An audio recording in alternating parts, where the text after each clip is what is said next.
The GOAT just did it again. Hello guys, and welcome back to another cold episode. On today's episode, we are taking a look at Jesse Cotton and his list for the 9th YCS win using a deck a lot of people thought were dead, especially post-ban list, in the TCG Draco Tail. Now, it is branded Draco Tail, but it is still Draco Tail, and here's the thing. I'm a big fan of both Jesse Cotton and Draco Tail, so seeing this win was really cool. However, even with that being said, man, it's kind of not even a debate at this point that this guy, Jesse Cotton, is in fact the greatest Yu-Gi-Oh player of all time, because of just the sheer quantity of wins, the sheer quantity of top placements. I mean, for every YCS that he wins, he has like 4 second places, like 4 second places. So he has tons of tops, tons of high placements, and tons of wins under his belt. And this time I felt like it was even more insane because he showed up with a deck that he was comfortable with, that he understood, and that he played better than anyone else, as you saw in the finals, which I believe was his only feature match, or at least in day 2, and just absolutely steamrolled everyone. It required a lot of creativity and truly some insane gameplay to even eke out a third game against Jesse Cotton. And this is the list, and we're just going to quickly talk about it as well, because it is rather interesting. First and foremost, there's no hand traps, except for Fuwa, which only kind of counts. And the reason for this, which is really strange, normally you would be like, oh, Draco Tail, of course, wants to play a high count of monsters, right?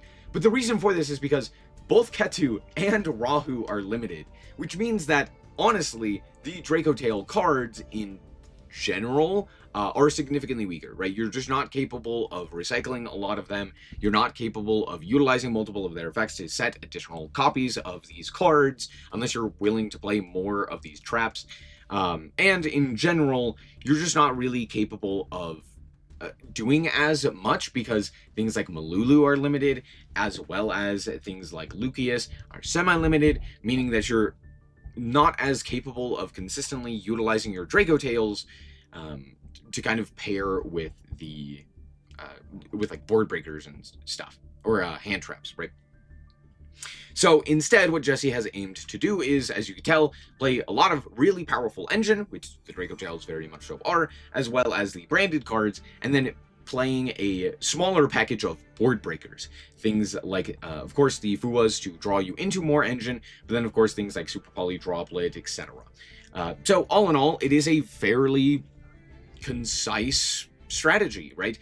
Play lots of engine, play the non-engine board breakers that help you play into established boards, and I think it honestly is a pretty smart idea, given the fact that Cool Tune, if we look at the representation, Cool Tune was the most represented deck, and not playing a whole bunch of hand traps is pretty good against them, given the fact that Cool Tune just eats hand traps for breakfast. Unless you literally prevent them from playing the game, like Cool Tune would too, against other Cool Tunes, you're not really capable of beating them in like a hand trap war.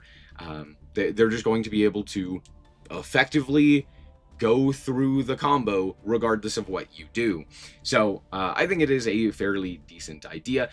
Even in the side deck, right, there's only some additional hand traps, Ash Blossom and Perulia, so not a ton more there.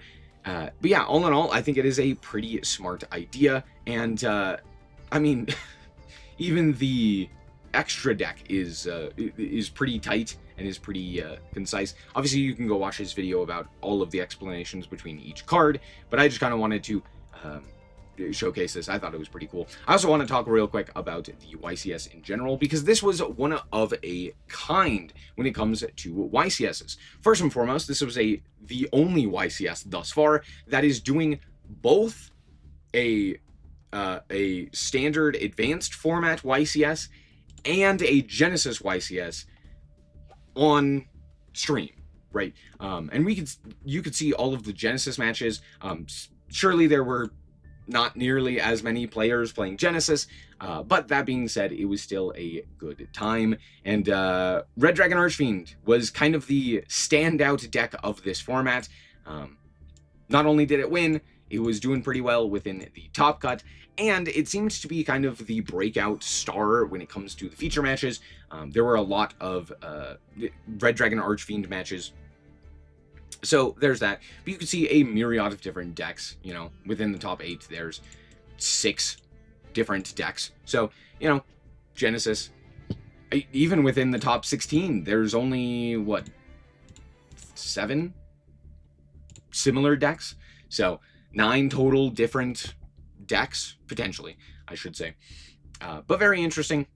And, yeah, again, you can see here, like, they're playing Genesis here, and then in the match previously, they were playing regular advanced format.